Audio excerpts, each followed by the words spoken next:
अब शुरू करेंगे खबरों का सुपरफास्ट बुलेटिन। तो सऊदी अरब में 25 भारतीय नागरिकों को बंधक बनाया गया है। टोंक निवासी सोहनलाल बैरवा की हालत नाजुक है और इलाज जारी है। राष्ट्रपति सचिवालय से वतन वापसी को लेकर के याचिका दायर की गई है।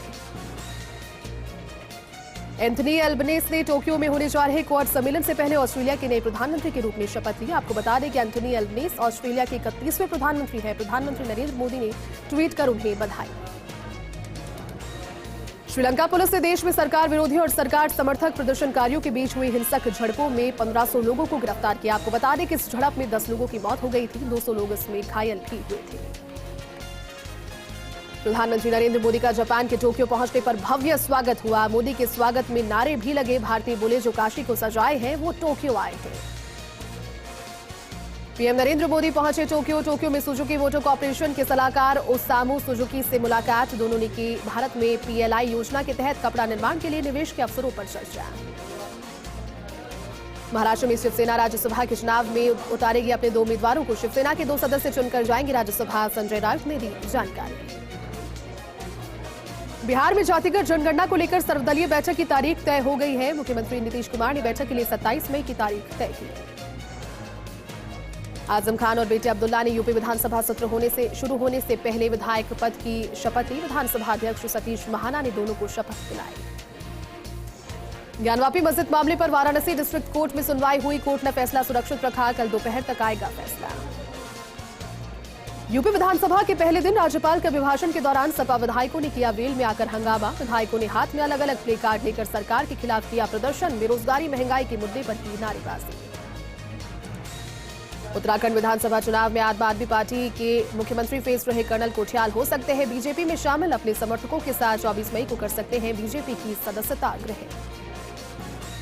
पंजाब में संगरूर लोकसभा सीट के लिए उपचुनाव होना है। आप मुख्यमंत्री भगवंत मान की बहन को उतार सकती है मैदान में। सूत्रों के मुताबिक बीजेपी संगरूर से सुनील जाखड़ को मैदान में उतार सकती है। सिद्धू ने जेल की दाल रोटी खाने से किया इनकार, ले जाना पड़ा अस्पताल। पटियाला के राजेंद्र हॉस्पिटल में हुआ नवजोत सिंह का मेडिकल चेकअप। बढ़ सकती है आने वाले दिनों में शिवसेना प्रवक्ता संजय राउत की मुश्किलें। बीजेपी नेता किरीट सोमैया की पत्नी ने संजय राउत पर 100 करोड़ का मानहानि का भेजा नोटिस। हरियाणा चुनाव आयोग ने शहरी निकाय चुनाव की तारीखों का किया ऐलान। 18 नगर परिषद और 31 नगर पालिकाओं में 19 जून को होगा मतदान। 22 जून को आएंगे नतीजे। पीसीसी दफ्तर में 4 महीने के बाद फिर लगा मंत्री दरबार। मंत्री हिमाराम चौधरी आशाले मोहम्मद ने की जन सुनवाई। कोरोना के चलते जन सुनवाई कार्यक्रम किया गया था स्थगित। राज्यसभा की 4 सीटों के चुनाव का दंगल। कल से शुरू होगा नामांकन। 2 सीटों पर कांग्रेस और 1 सीट पर भाजपा की जीत मानी जा रही है तय। 1 सीट पर दोनों पार्टियों में घमासान।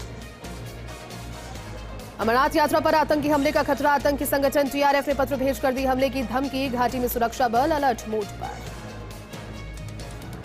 जम्मू कश्मीर में सुरक्षा बलों को मिली बड़ी कामयाबी। 15 पिस्टल 300 गोलियों संग 2 आतंकी अरेस्ट जो कि लश्कर-ए-तैयबा से जुड़े थे। आपको बता दें कि आतंकियों के निशाने पर थे कश्मीरी पंडित। बिहार के पूर्णिया में बड़ा सड़क हादसा। स्क्रैप से लदा ट्रक पलटा। ट्रक पलटने से आज मजदूरों की मौत हो गई। 8 मजदूर इसमें जख्मी भी।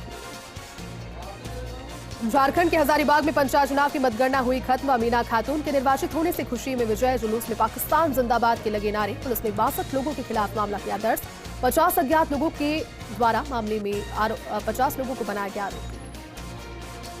जम्मू कश्मीर के बांदीपोरा में महसूस किए गए भूकंप के झटके। रेक्टर पैमाने पर भूकंप की तीव्रता 3.4 मापी गई।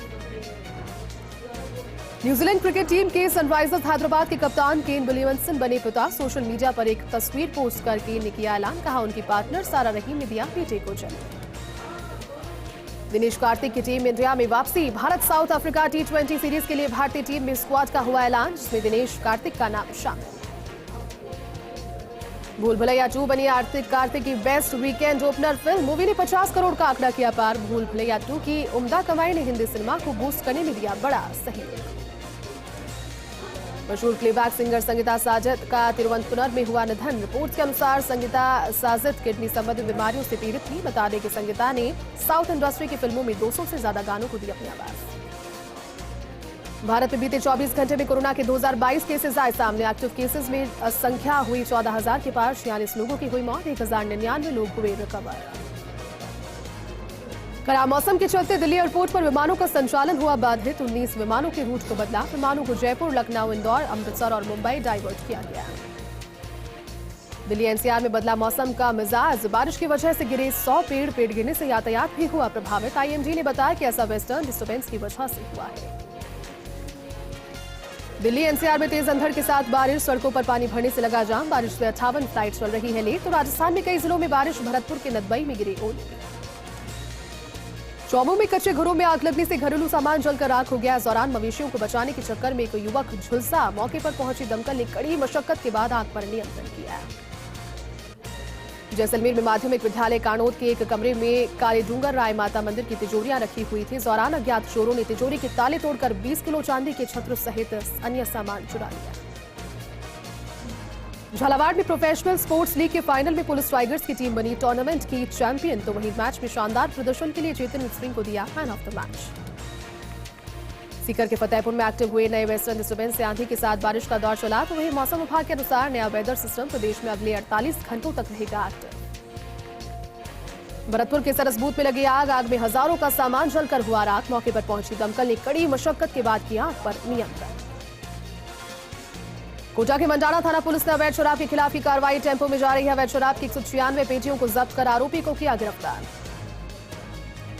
दौसा के महवा में तेज अंधड़ के साथ बारिश का दौर हुआ शुरू। तो वहीं गर्मी और उमस से मिली लोगों को राहत। चूरू में मालगाड़ी की चपेट में आने से 2 युवक हुए जख्मी। पुलिस पहुंची मौके पर। दोनों घायलों को एम्बुलेंस की सहायता से पहुंचाया गया अस्पताल। टोडाभीम में मौसम नीली करवट। देखते ही देखते आसमान में छाए काले बादल। तेज हवाओं के साथ शुरू हुई बारिश। पेड़ पौधे भी गिर गए और बिजली आपूर्ति भी हुई ठप। चूरू में बूंदाबांदी के बाद तापमान में आई गिरावट। तो वहीं मौसम के सुहाने होने से आमजन को गर्मी से मिली राहत। नाथद्वारा के सनाढ़िया समाज के भवन में फ्री मधुमेह जागरूकता और ब्लड ग्रुप जांच शिविर आयोजित हुआ। शिविर में मधुमेह की समस्याओं पर चर्चा हुई। बीपी, बीएमआई और ईसीजी की जांच भी फ्री में की गई।